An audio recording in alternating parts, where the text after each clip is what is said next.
A very good morning to all of you. Students, we are going to continue with our second chapter, which is Sectors of Indian Economy. And if you remember, in the previous class, I had discussed with you the contribution of the primary, secondary, and the tertiary sectors to the GDP, and we had also seen how the tertiary sector became the most important sector over a time span of around 40 years. Today also, we are going to continue with this. So, changing importance of the sectors, and this is what we had discussed in the previous class also regarding the changing importance of the different sectors. We had seen that how the tertiary sector's contribution over the different years has increased. Similarly, you can see the share of the different sectors in GDP in percentage, and if you will see that from 1971-72 to 2011-12, the contribution of the tertiary sector to the GDP has increased, and that of the primary sector has decreased. But if you look at the share of sectors in employment and percentage, you will see that in 1972-73 the primary sector employs around 74% of the population, and 11% is by the secondary sector and 15% is by the tertiary sector. But in 2011-12, the contribution of the primary sector is 49%, and that of the tertiary sector has gone up to 24%, and that of the tertiary sector has only increased to 27%. So if you will see, there's a contrast, that is the contribution of the primary sector to the GDP in 1971-72 and in 2011-12 has gone down, and that of the tertiary sector has increased. But the number of people who are employed in the primary sector in 1972-73 and in 2011-12, there is not much of a difference. And even in the tertiary sector, if you will see, it has only increased to 27% from 15%. So why is there this kind of a pattern being observed in India? Now, children, these are the findings of the previous slides which we just saw, that is the graphs that we just discussed. And as I told you that the primary sector was employing 74% of the population in 1970s, and tertiary sector was employing 15% of the people in 1970s, whereas the contribution of the primary sector was 40% and 48% was by the tertiary sector to the GDP. Whereas in 2013, if you see, the contribution of the primary sector to the GDP has reduced drastically. It is only 12%, and that of the tertiary sector has reached 67%. But the number of people employed in the primary sector is still 49%, and that in the tertiary sector is 27%. Why is still that the primary sector continues to be the largest employer? This is the conclusion that we can draw from the graphs, that is the primary sector is still the largest employer in even today in India. Why is there this sort of trend? Let's just discuss that. So children, employment in India, the kind of trend in employment in India that we have seen is that primary sector continues to be the biggest employer, the largest employer even now. Why do you think so? Why has the tertiary sector, in spite of being contributing so much to the GDP, has not created enough employment opportunities? Because the service sector is growing, but not all the types of services are growing in the service sector. See, service sector in India, it employs a lot of different kinds of people. You will find that there are a limited number of services which employ highly skilled and educated workers. Rest of the people who are in the service sector, they are engaged in doing kind of like petty jobs, like you'll find small shopkeepers, or you'll find repair persons, you'll find transport persons, you'll find hawkers, street hawkers. So they are into different type of petty jobs, and the amount of their again income that they are earning is not very high. So service sector has grown, but not equally. It has not grown equally, and these workers who are doing like these kind of odd petty jobs, they have no alternative but then keep working in the areas where they are engaged. So that's why what has happened, that's firstly the service sector has employed a lot of people, but again, as I told you, that the number of services which it has employed the people into, the number of services that employ highly skilled and educated workers are limited. So that being the first reason. Then again you will see that the secondary sector and also again the tertiary sector has not created enough employment opportunities for the people, in spite of contributing a lot to the GDP, in spite of in secondary sector also contributing to the GDP, the production has increased. Also in the tertiary sector the production has increased, but they have not been very successful in creating employment opportunities for the people. So more than half of the workers in the country are still working in the primary sector, whereas the primary sector is only producing a quarter of the GDP.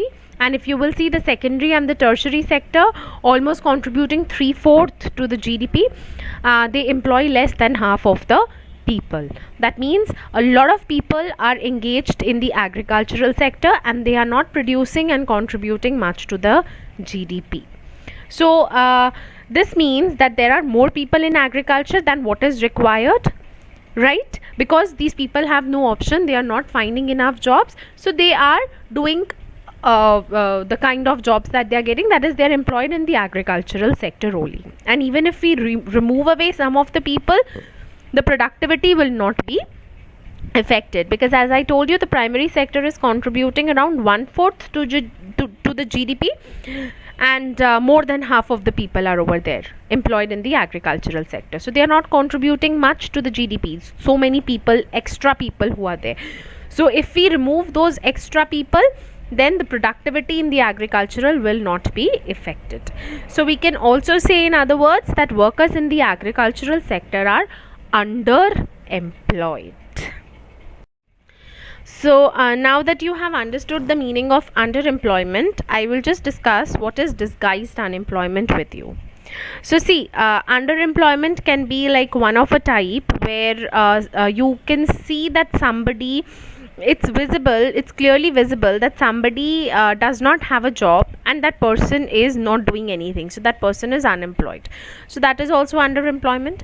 But again, the kind of underemployment which is hidden is known as disguised unemployment. So let's try to understand disguised unemployment with the help of an example.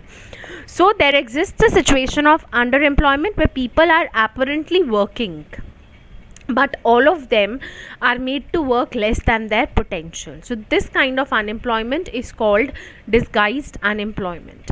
Try to understand this with the help of an example. Suppose if in rural areas, if you find that in an agricultural sector there's a family of 9 people and all of them are engaged in doing some sort of a work on their agricultural plot. So it's their family business that they are running, they have an agricultural plot, and all the 9 people of the family are doing some sort of a work on their agricultural plot.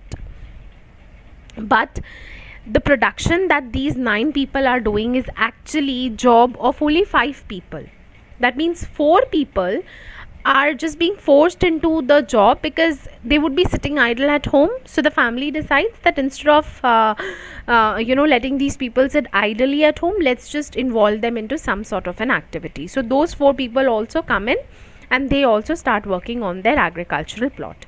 But if those 4 people are withdrawn from work, there will be no change in the production. There will be no reduction in the output at all. The output will remain the same, because the work that these 9 people are doing, as I told you, is a job which is to be done by only 5 people.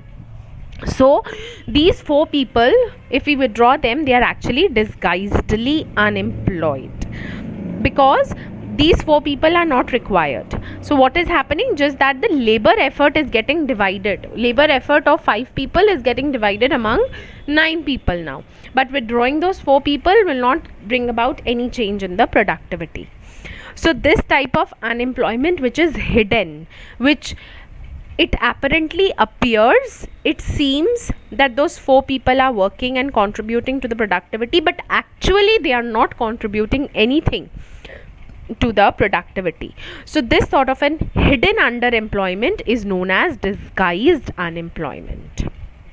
Okay, and it is, so underemployment could be where in one case it's visible to you, you can see that somebody does not have a job, so you know that person is unemployed. So that's a type of, one type of underemployment. The second type of underemployment being which is hidden, that is known as disguised unemployment. So in India, children, disguised unemployment is very much prevalent, especially in the rural areas, in the agricultural areas. And withdrawing those four people, like as in our example, if we withdraw those four people and employ these four people somewhere else, like if two people, they they can earn some sort of an extra income for the family by working. If somebody works in a say in a shop, and then somebody else goes and works in a factory, and somebody else goes and works somewhere else, so what will happen, these four people will contribute a little more to their wages, and they'll be contributing in terms of income, they'll be contributing more to their family,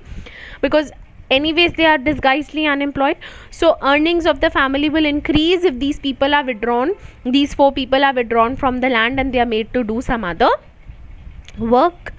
So in India you will find that there are lakhs and lakhs of farmers, and who are disguisedly unemployed, especially in the agricultural sector, and incomes of these people who take up other work would increase the total family income.